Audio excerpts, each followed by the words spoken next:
Hello, and welcome to the very first episode of The Dating Couch. We're really excited to have you to join us today on the couch. Today, we'll be doing an introduction of ourselves and how we can help you in your dating journey. You'll learn about the experiences that brought us here and how we became specialists in recovery and dating for the over 50s. Well, I'll get started, Melinda, because I want to go first.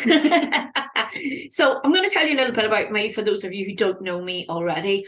I'm Jacqui Baker, as you know, and I sort of got into dating, relationships, coaching when I became single myself for the second time, age 53. Firstly, age 44, I became single with 3 young children, and that was quite a revolutionary time for me because there was online dating. We never had that back in the 80s when, No. I was out raving at discos, well, what we called raving in those days, and having the crack and just talking to people. We didn't have that. We did not have that. So I tried the online dating. In the beginning, it was like, whoa, this is really good fun. And, it's a bit of a sweetie shop in a way. But it didn't really lead to anything. And I met someone organically when I came to England to visit some friends. And then I moved over here and we were together for nearly 10 years. So that left me single again at 53. Very different ballgame. Very different. Online dating, I did pop on for maybe a week or two, and it really wasn't the same as it was when I was 44. It was hard work. People didn't seem to be what they said they were. A lot of misrepresentation of what they were. A lot of what they call nowadays ghosting and gaslighting and all this terminology that we do cover. But I suppose I'm happy single. I'm happy single now. And that sort of, I was working at a university locally as a business development manager, as you well know, Melinda. And I wanted to attend some nice events. I didn't want to go walking a dog with a group of people. I love walking my dogs, but I like walking my dogs with my friends. Yeah. I didn't want to go to a Toby Cabaret. I didn't want to go to a pub meet-up, quiz night. Dating. Yes, all of the above. So being formerly from a hospitality background, I thought, wow, I might just start this myself, because I did miss, so even though I worked for the university, I did miss the hospitality side. So I started to organize my own events. Particular hit was the event called Dinners with a Difference. So I would set up a dinner in a local restaurant or a beautiful local pub here where I live for roughly 20-25 people, and it would be as near as I could get it, half and half of ladies and gents, an even balance. And then I would watch the proceedings as we would have like a meze starter and everyone would be chatting. I would put little questions on the table, but they didn't tend to need them. They were quite happily mixing together. And then I would change the room. And then again, they would have their main course, but I always had a selection of mini desserts for them to, so that they're not all eating off their own dishes. They could move around easily at that stage. So I let them flow. I would move them at the first course, second course. Afterwards, they would move themselves to wherever they like to go. Such a successful event. A little bit more relaxed kind of environment where people can meet singles. And a very like-minded style of person would come. So we set it for the type of person that didn't want to do the things that I didn't want to do. So I, obviously I'd done a little bit of research on what I was doing beforehand and asked the questions. Then I decided to train as a matchmaker, which was another revolution in my life, with an agency in London. And then I joined the Association of British Introduction Agencies, which I've recently joined the council, and off I went. And it really hasn't stopped since then because of that I deal with in my own demographic. I'm dealing with people who are over 50 and single. And I saw what it was like to be single over 50 and what there wasn't available, and how hard it is now if you're not online dating. And we're all out walking with our phones or with our head downs, especially during the pandemic when we could only walk, and when we go into cafes, and I'm the worst offender here, fire up the phone, sit down and do anything except look around me to make eye contact or conversation. Yes, yeah, or conversation. What would you say were the main differences you found between being single in your 40s and then single in your 50s? I think because in my 40s, I hadn't really known any other way of dating except to meet people organically. And then suddenly you're given this like massive platform of the best looking guys in the world, you know, even though they're not there when you go in, but you know, that's the way that they would get you brought in. I think that you're more relaxed in your 40s, you're more confident, even though in my 50s I am confident, but you know that you are getting older, your requirements change. Mine for sure. I was way too materialistic in my 40s, whereas in my 50s, and especially now, going down the road that I've decided to go down, I understand more about what I should have been looking for than what I thought, you know, would look nice or be nice to be with. So yeah, that was the main differences were for me, is that I felt that I'd grown up a lot more, but the world had changed in the 10 years massively, because even in that 10 years, the whole online dating industry has just gone through the roof. And the whole organic way of meeting has just got harder and harder. And everybody's, you know, looking for the same thing, but they don't know where to find it. So what would you say were the changes? Because you mentioned there that you kind of knew what you know now what you should have been looking for in your 40s, because you were kind of different. What would you say has changed for you in your approach to dating? Well, as you know, I haven't been dating, and I talk about this openly on my blogs, and have done since I started blogging, in that I haven't dated for 2.5 years. And there's two reasons for that. One of the reasons is that I started up the business Select Events, and that took off way more than I anticipated it. I thought I'd just run a few events, would do a few things here and there, and then along came Select Connections, and it has just been constant drive. My life and now your life is a Select group, which is 24/7 for me, or has been to this point. So for me to enter into dating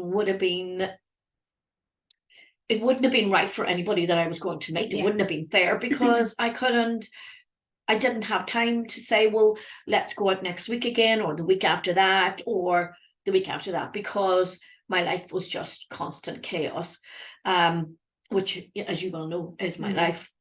But the other reason was I actually found contentment in being my own person, and being unattached, and not having to be somewhere, and I don't mean necessarily answer to someone, but you know, do you know what I mean? You have to consider that other person. And what you do affects the other person. So those were the two main reasons why I remained single. But again, as you well know, and it's on my blogs, I decided that I would start dating for two more reasons. And one of them was because I need to, you know, walk the talk. I need to. Also, I felt that, and back to your question, I always get there in the end via the scenic route, as you well know. To answer your question, I wanted to date. I actually felt I wanted to date someone, and I wanted to experience what it was like to be in the new mindset, to actually not be looking for those materialistic things that I felt that online dating from being in my 40s had brought me, and I know that the guy I met in my 40s I shouldn't have met, but I was looking for all the wrong things. And so this time I have had 2 dates, as you know, and I have gone for nothing of what I would have looked at, even though I haven't gone online. These have been organically met. I do not date any of our clients. You know that? I do. Yeah. I do not date clients, and that has always been from the beginning, and will always be the way. And but I do meet people through other people, and obviously I have to network because of the business. And yes, I've been on 2 very interesting dates, which we will touch on another podcast. We will. Or else so we could be here all day. We do one where we talk about compatibility versus the chemistry, don't we? Yeah, that's quite a big thing for us. Yeah. So that I think brings me up to sort of enough about me for now, where I am, and on to you, Melinda, and how you got to be here with me. Okay. Wow, I've had quite a varied career. I spent quite a lot of my early career in recruitment, where I would play matchmaker for client and candidate. So make sure that the right candidate got the right job with the right sort of culture and, kind of ethos, etc., matched for both. And in doing that, I would have done a lot of career coaching, and that was the bit that I enjoyed the most. So it had kind of been a dream of mine to go off and undertake some training and coaching, and just actually forge forward with a career in coaching as opposed to what I was doing, which was recruitment and sales. I was married, so I'm now on my 2nd marriage. So my first marriage lasted about 10 years. Knowing what I know now, I basically ignored every single red flag that was there. Hindsight is beautiful. And I used to be very much attracted to what my younger self would have thought was outward confidence, but actually my older, slightly more wiser self realizes is actually arrogance. And I always ended up falling for that kind of bad boy persona. And it kind of my ex-husband and I moved countries. I found myself 12,000 miles away from kind of family and friends, and towards the end of our marriage I'd become more and more isolated from friends and family because of my husband, who was very arrogant and didn't get on with a lot of people. So my marriage fell apart, and there was quite a lot of fallout from that. I was the one that left, so I was left feeling with an immense amount of guilt for walking away, because I'd made that promise that it was forever, and it hadn't been. So I carried a lot of guilt with me for that, and it took me quite a long time, I think, to recover from the whole kind of breakup and divorce, and actually to find myself and work out what I wanted and work out the kind of person that I wanted to be moving forward now that I was single. I started dating someone that I worked with, who'd been a very good friend to me for about a year. He was completely different, or he is completely different to anything that I would have gravitated towards before. He was quietly confident, he'd do lots of amazing things but keep it very quiet, and he's just kind of a very caring person. And I think can I ask you there, you're talking about things that he represented, values, obviously,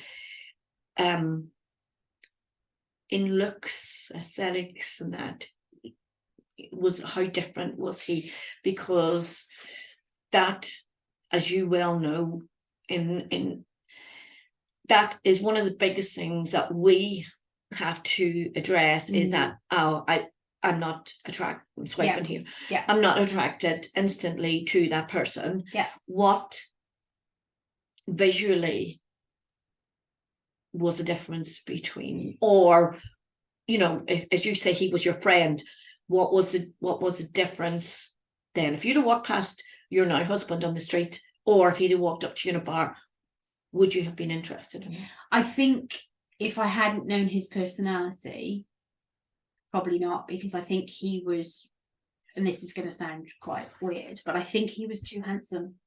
Oh. So it was always about, it had previously always had been about the outward confidence, so that arrogance. It always been about, if somebody could peacock the most, that's generally the person that I gravitate towards. Right. But my husband, as he is now, I would have thought he was too handsome for me. Pretty boy. Yeah. You know, and I grew to love his personality.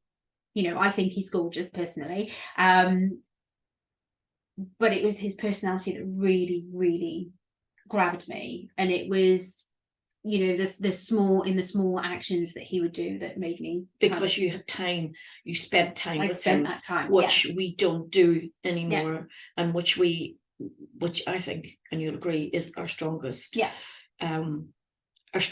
issue with clients, is getting them to actually spend that time. And I think for me, the difference in realizing that and coming through that all of the emotions, going through the stages of grief from kind of the breakup as everybody goes through, and realizing how different both experiences were, and how, you know, as he is my now husband, how we came together as opposed to how I got together with my ex-husband.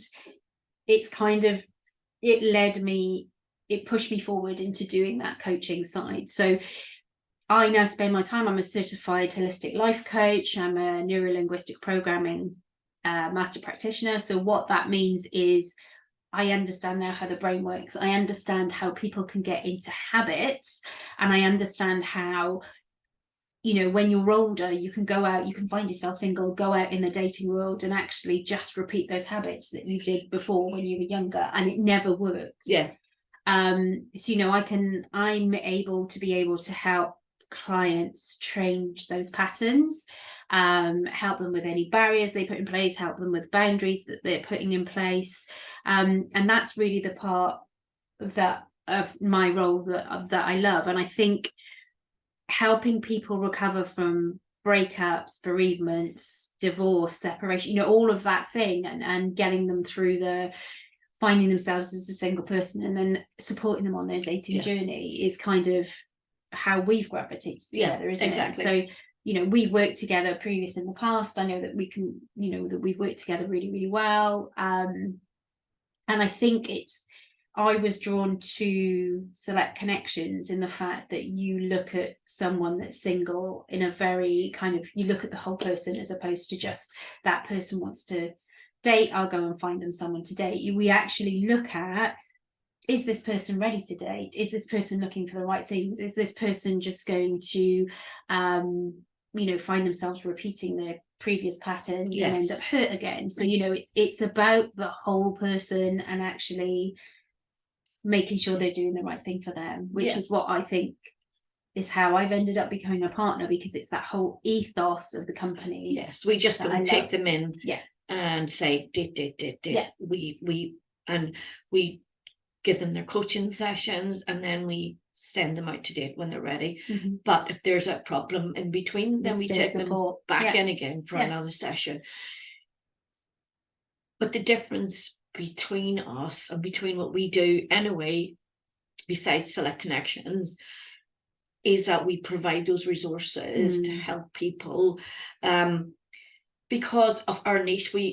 We're dealing with people with very set ideas and years and years and years. Like, one of the biggest things which a lot of people would find difficult, which I'm digressing a wee bit now on, is politics. Politics. We have a client at the moment who is extremely, extremely right, and he's gone out with a couple of really lovely ladies. They've had a great time.